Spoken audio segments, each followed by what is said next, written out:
Olá a todos, eu sou Jarbas Domingos, sou advogado, mestre em Direito e especialista em Direito Administrativo. Bem-vindos ao programa Servidores Públicos. Nesse primeiro episódio, o tema que nós iremos tratar é quais as normas protegem os servidores públicos. Pois bem, primeiro de tudo, a gente precisa definir quem são esses servidores públicos. Porque existem muitas expressões que as pessoas utilizam para falar de quem trabalha no poder público. Há quem chame de funcionário público, há quem chame de agente público, há quem chame de servidor público, Tem vários nomes. Bom, para fixar bem o que a gente está conversando hoje, é servidor público. É a expressão que a gente vai usar para todo mundo que trabalha no poder público. Seja qualquer órgão público, é servidor público. Ok? Funcionário público é uma expressão assim que no direito não é muito técnica, é uma expressão mais popular, mais vulgar. Agente público é outra expressão também que existe, que é melhor a gente não usar porque é técnica demais. Então, é melhor a gente ficar com servidor público, que culturalmente é a expressão que mais se usa hoje, que sempre se usou, tá? E a gente vai diferenciar um pouco quem são esses servidores públicos no decorrer desse episódio.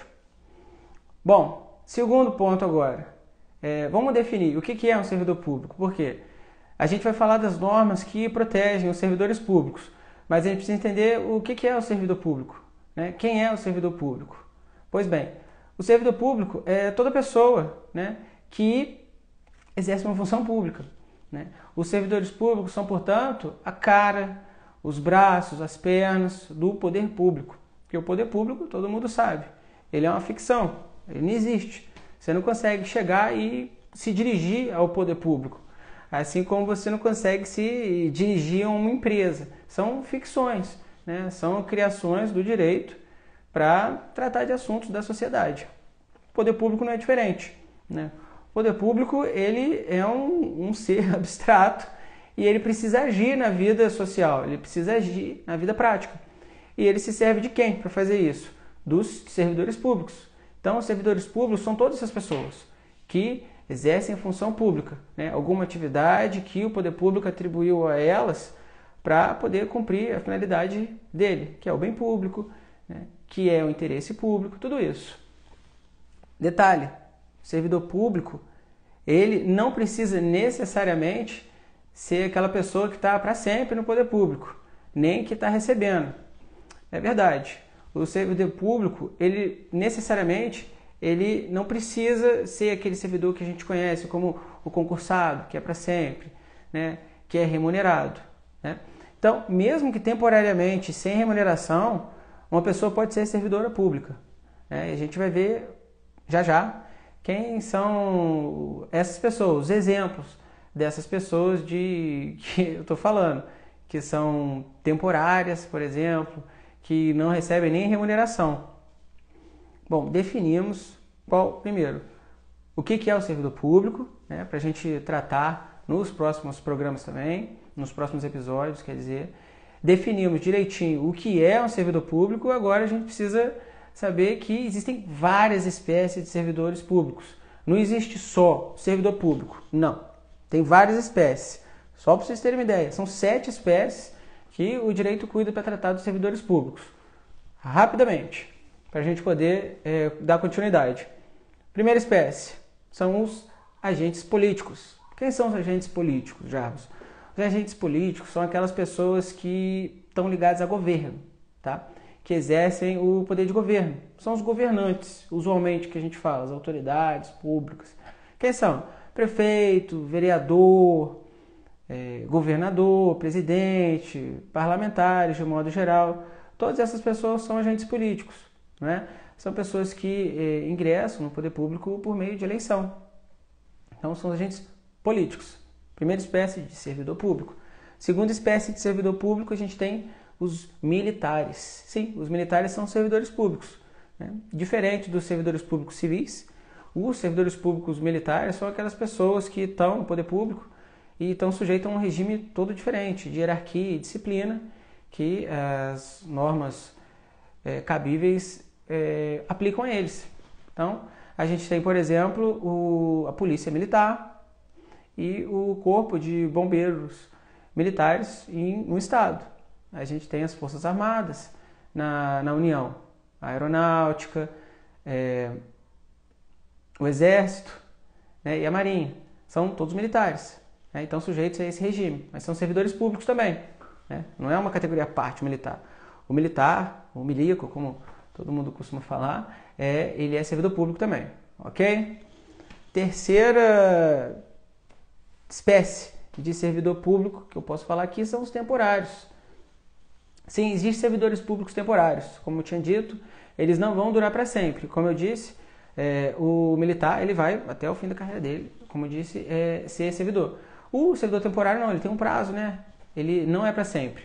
E eles são sempre destinados a situações de excepcional interesse público, como por exemplo o combate a uma pandemia, como a gente está vendo hoje, a gente está vivendo a pandemia do coronavírus, né? É perfeitamente possível haver uma contratação temporária de algum servidor que atue na área da saúde, por exemplo.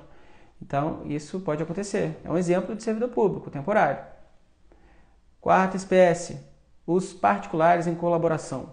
Quem são esses particulares em colaboração? Todo mundo conhece essa espécie de servidor, só que muita gente não sabe que tem esse nome.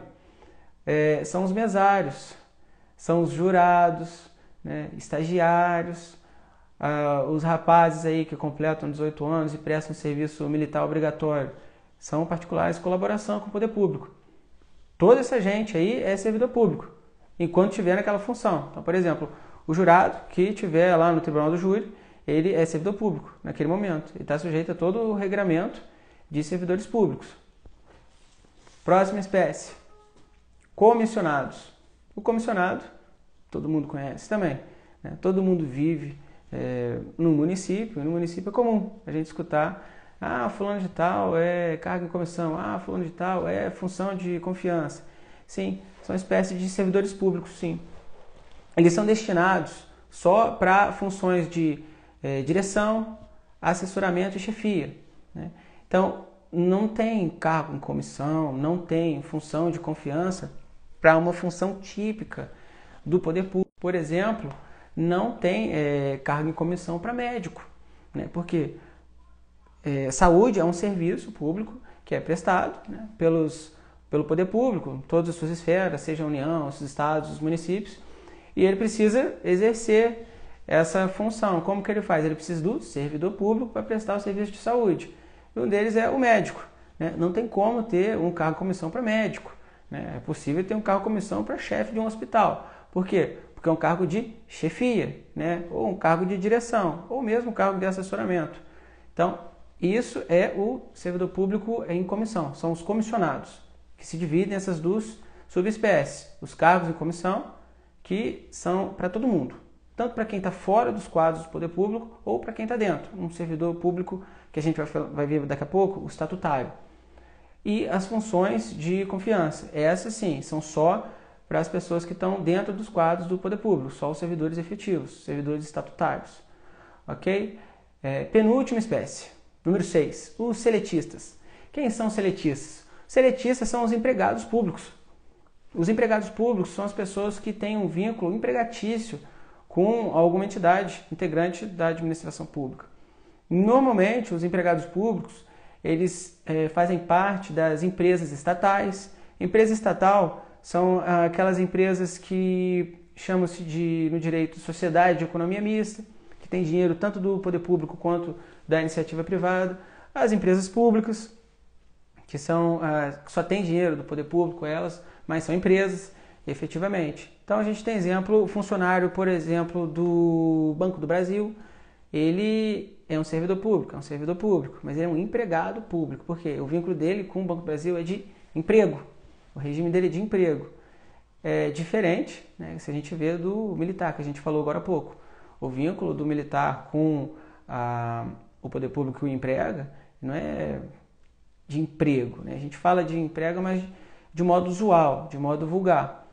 Ele tem uma vinculação estatutária, né? Ele tem uma regra que estabelece todos os direitos e deveres dele, diferente do empregado público. O empregado público é a relação de emprego. Então, é a CLT, né? Não tem uma regra específica, ele tem a CLT que vai dizer direitinho quais são os direitos e deveres dele. Ele vai ter um contrato de trabalho. O empregado público assina um contrato de trabalho, diferente de outros servidores públicos. Então, vamos para o último, que eu deixei, que é o mais comum, que é o servidor estatutário. O servidor estatutário é o comumente chamado de concursado, né? Todo mundo fala, o concursado, fulano é concursado e tal. É o servidor estatutário, o servidor efetivo, né? É aquele que vai ficar, em princípio, para sempre na administração, vai sair só quando for aposentado, né? Servidor estatutário fecha essa listinha breve que eu coloquei aqui para a gente ter uma ideia de quem são os servidores públicos. Por que eu preciso definir essa listinha? Porque para a gente falar as normas que se aplicam a cada um, é preciso que a gente saiba quem são esses servidores públicos, né? Então a gente viu que existem 7 espécies de servidores públicos: os agentes políticos, os militares, os temporários, os particulares em colaboração, os comissionados, a gente tem os empregados públicos, os seletistas e os servidores efetivos, os servidores concursados, os servidores estatutários. Bom, vamos agora para a parte efetiva desse episódio, que são as normas. É muito importante saber as normas que protegem os servidores. Por quê? Porque um servidor público, ele tem muitos deveres, mas ele tem direitos também. Um deles é de ser respeitado enquanto servidor público. Então, não é difícil, né? É possível que alguém já tenha ouvido alguma história de perseguição dentro do poder público, ou alguma injustiça, ou mesmo, né? Não é nem caso de injustiça ou perseguição por parte de superiores. Uma pessoa que cometeu algum erro, né? Algum equívoco no seu trabalho, né? E praticou uma infração administrativa e foi sujeita a um processo para aplicar a pena devida a ela. E a pena foi exagerada, né? Ou não teve nem direito a um processo, não teve direito a se defender, já foi aplicada aquela pena de cara, né? Então o cara foi lá, por exemplo, ele faltou tantos dias no mês, não faltou o suficiente para receber determinada pena. Aplicaram essa pena. Foi exagerado. Então, é bom saber que dependendo da espécie do servidor público, vai ser uma regra diferente para cada um, né? O empregado público, ele tem uma regra. O militar tem outra. Então, isso é bem claro, porque a gente vê na prática, a gente vê bem claramente que todos eles não tem como ter uma regra só, porque o regime jurídico deles é diferente. O regime jurídico é o quê? É aquele conjunto de normas, aquele conjunto de regras que vai ser aplicado naquela função. Então, não tem como. São normas diferentes. Primeira espécie que a gente pode colocar aqui, primeira classificação, né, de normas, eu fiz uma classificação em 3. Essa classificação não quer dizer que as normas são idênticas para todos esses servidores, esses grupos de servidores. Quer dizer o quê? Que são normas semelhantes, ok? Que isso fique bem claro. Então, a pessoa vai saber o quê? Essa primeira classificação são o estatuto. O que é o estatuto? O estatuto é uma lei, né? É uma lei que regulamenta toda a vida do servidor público. Então, o servidor público que tem um cargo num determinado estado, vamos colocar lá, por exemplo, aqui, o estado do Rio de Janeiro, tem um médico. O médico é servidor público do estado do Rio de Janeiro, trabalha no hospital público do estado. Qual norma que vai guiar, que vai nortear, que vai conduzir toda a vida funcional dele? Tem o Estatuto dos Servidores Públicos do Estado do Rio de Janeiro, né? Pode ser uma lei. Se for muito antigo, é muito provável que vocês encontrem um negócio chamado decreto-lei, né? É uma espécie de norma que existia antigamente, hoje não existe mais, mas tem força de lei, é lei para todos os efeitos. Então, o Estatuto é uma lei. Tá? O estatuto não é um decreto, o estatuto não é uma portaria, não é qualquer coisa. O estatuto é lei. Tá? Então, essa lei vai cuidar dos direitos e dos deveres do servidor. Vai cuidar, por exemplo, de como que se aplica uma sanção nele, como se aplica uma pena nele. O servidor fez uma lambança, né? Ele fez uma infração grave, né? Por exemplo, ele levou o carro O médico pegou o carro lá do hospital, um carro para levar paciente, para tratamento fora de domicílio, por exemplo. Levou para casa, né? Sem motivo aparente ou com algum motivo, o fato é que não pode, porque isso é uma infração, né? Em qualquer estatuto deve estar escrito, né? Porque isso varia, né? Um estatuto é para cada ente público que faz... cada ente público tem o seu estatuto. Então, por exemplo, a gente tem o governo do Estado do Rio de Janeiro. Qual que é o ente público do governo do Estado do Rio de Janeiro? É o Estado, né? Então, o Estado tem o estatuto dele. O município do Rio de Janeiro, ele tem o estatuto do município, que é outro ente público. É o estatuto dos servidores municipais. Tem o estatuto dos servidores federais, que é o quê? É da União. Então, cada um vai prescrever as regras, os direitos, os deveres de cada um. É muito provável, é muito impossível, eu acho muito difícil que esteja previsto que não seja uma infração funcional levar um bem público da repartição para casa. Então, esse sujeito, esse médico, vamos dizer que ele levou a cometer uma infração. Ele vai ser sujeito a um processo administrativo, disciplinar, que a gente fala, para aplicar uma pena, que isso vem do poder disciplinar, que o poder público existe, que o poder público possui. Ele tem esse poder, né, de exercer disciplina nos seus servidores. Só que não quer dizer que isso vai ser exercido de qualquer jeito, né? A Bangu não pode.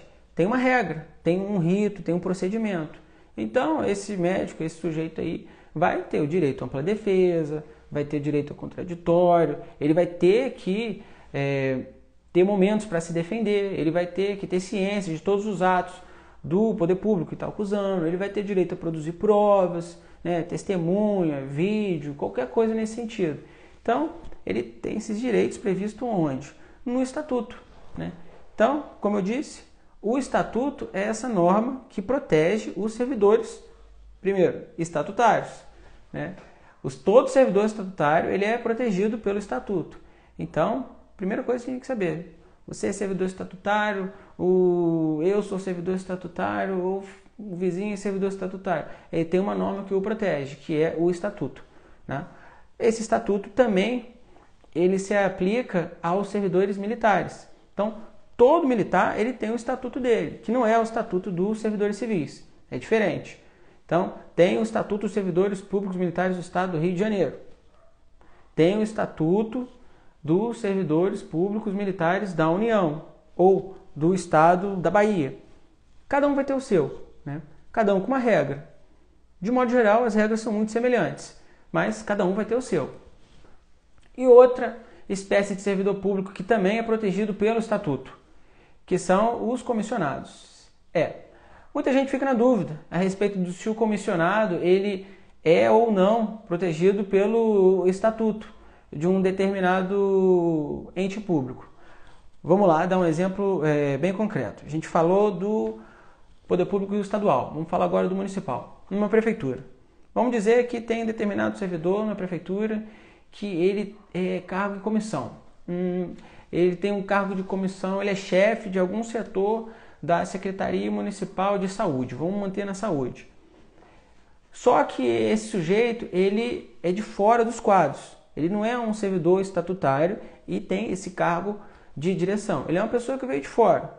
Nomearam ele para ocupar o cargo de chefe do hospital daquele município, do município tal. Bom, ele cometeu uma infração, né? Ele cometeu uma infração e agora o prefeito foi lá e fez o quê? Pegou e exonerou ele. Por quê? Porque o cargo de comissão ele pode ser exonerado sem nenhum motivo, assim como ele pode ser nomeado sem qualquer motivo. Isso é tranquilo. Então, o cargo de comissão, o chefe, né, a autoridade que vai nomeá-lo, no caso a gente está falando da autoridade municipal, o prefeito, ele nomeia e exonera. Só que se essa exoneração ela for constatada que foi por conta de uma infração, né, e essa infração for punível, né, ele tem que ser garantido todo o devido processo legal para ele. Por quê?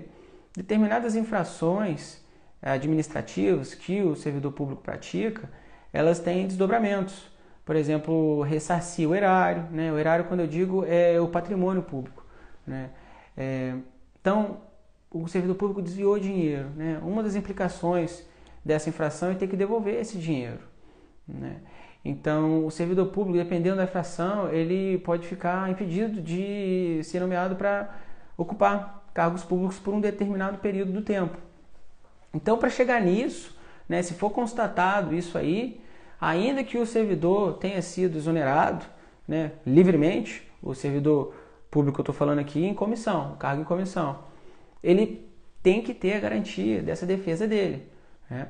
Então, isso é muito importante ficar bem claro. Além disso, né, além desse aspecto punitivo, né, e de garantias do servidor comissionado, o Estatuto prevê algumas normas para eles também, né? O Estatuto realmente, ele prevê normas para o efetivo, sim, mas todo o Estatuto no início lá ele coloca alguma coisa sobre o comissionado.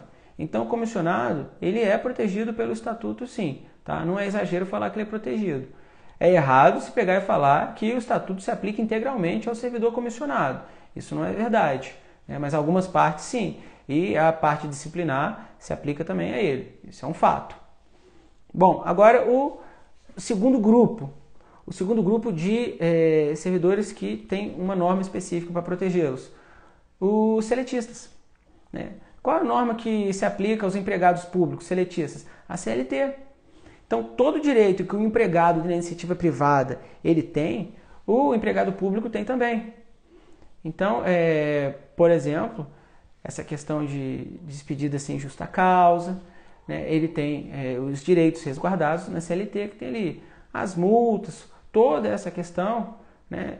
Ele está protegido pela CLT. Tá? Detalhe, CLT se aplica aos empregados públicos. CLT não se aplica a servidor público efetivo, a comissionado, a qualquer um desse. Não tem isso não. Tem gente que fala, não tem norma para o comissionado, aplica CLT. Não tem norma para o agente político, aplica CLT. Não é bem assim não. CLT se aplica para os empregados públicos, ok? Agora o último, que é para a gente fechar esse episódio de hoje, são as leis especiais, né? Essas leis especiais abarcam todos os outros servidores públicos que a gente colocou. Então a gente tem os temporários e os agentes políticos, né? Os temporários, os particulares, também em colaboração, eles têm leis especiais que os protegem. Então, vamos lá. Você pega assim o temporário da União. Existe uma lei, né, que estabelece tudinho que diz respeito à vida do servidor público temporário. Então, vamos colocar lá um servidor público para combate de endemias, de pandemia e tudo mais. Tem uma lei na União, se ela quiser contratar um servidor público temporário, que ela tem que seguir aquela lei, né? Então, ela seguindo aquela lei, ela tem que garantir todos os direitos para esse servidor público. Ali também tem aspectos disciplinares. Então, o servidor público, ele, se cometer alguma infração, ele vai ter que fazer o quê? Ele vai ter que cobrar os seus direitos, né, do poder público que a ele está vinculado. Então, a União, ela não pode desobedecer essa lei. Essa lei é que protege o servidor público temporário. Mesma coisa se fosse um município ou se fosse algum estado. Segunda classificação aqui agora, os particulares em colaboração. Eu dei alguns exemplos dos particulares em colaboração.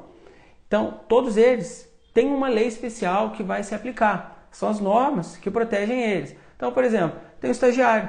O estagiário tem a lei do estágio. A lei do estágio que protege ele, ok? Não é o estatuto do servidor público daquele ente público. Então, você tem um estagiário da Prefeitura Municipal de Resende, aqui. Isso não se aplica ao estagiário. O que vai se aplicar ao estagiário é o estatuto, o que vai se aplicar ao estagiário é a lei do estágio, entendeu? Mesma coisa, por exemplo, com mesários, mesma coisa com jurados. Tem uma norma específica que vai falar sobre isso, né, que não é o estatuto de servidores públicos. Então, por exemplo, um jurado que vai participar de um tribunal do júri, da Justiça Estadual. Não vai ser aplicado o Estatuto dos Servidores Públicos Estadual, né? Certamente ele vai ter um regramento específico para ele, porque ele não é um servidor público estadual, né? Ele é um particular em colaboração, né? Ele é de fora dos quadros do Poder Público Estadual. Mesma coisa os outros. Vou dar outro exemplo. Cartório. Os titulares de cartório são delegatários de ofício público, de função pública. Então, existe uma regra, existe uma norma aplicada a eles. Porque os titulares de cartório, eles são também particulares, em colaboração com o poder público. É uma espécie de servidor público, né? Então, tem a norma que se aplica a eles, né? Outro exemplo, agora para a gente fechar isso, de servidor público, que tem uma norma específica, que tem uma lei especial que se aplica a eles, os agentes políticos. Os agentes políticos eles também têm um regramento para eles. Muita gente acha que os agentes políticos ficam meio assim, vagando, porque eles não têm estatuto, eles não têm CLT. E o que se aplica a um agente político? Ora, o que se aplica ao agente político é a norma que criou aquele cargo, é a norma que prevê todas as questões institucionais dele. Exemplo, o presidente da República. O que se aplica ao presidente da República? A Constituição. A Constituição da República é a norma que vai falar tudo sobre o presidente da República, o regime disciplinar dele e tal. E, eventualmente, ela vai remeter a alguma outra norma. Tá? Por exemplo, o crime de responsabilidade. Ela fala sobre os crimes de responsabilidade e fala, isso aqui vai ser regulamentado por uma lei.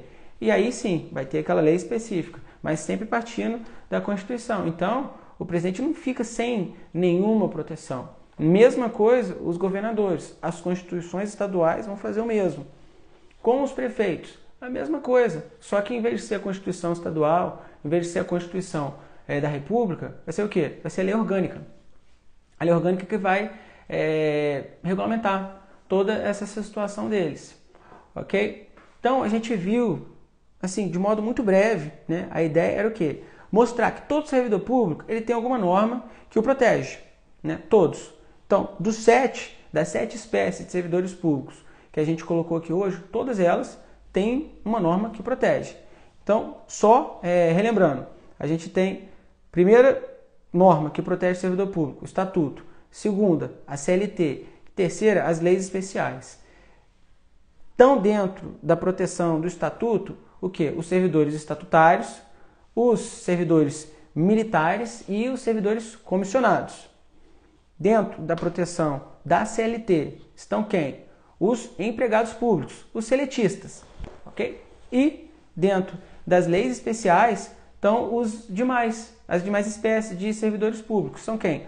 Os temporários, os particulares em colaboração e os agentes políticos. Então, toda espécie de servidor público, eles têm o quê? Eles têm uma norma que protege. Eles não estão desprovidos de direito. Então, é muito importante saber disso para não ter qualquer abuso sofrido da parte desses servidores públicos. Alguma dúvida? Entre em contato pelo e-mail ou acesse as redes sociais. Até o próximo episódio.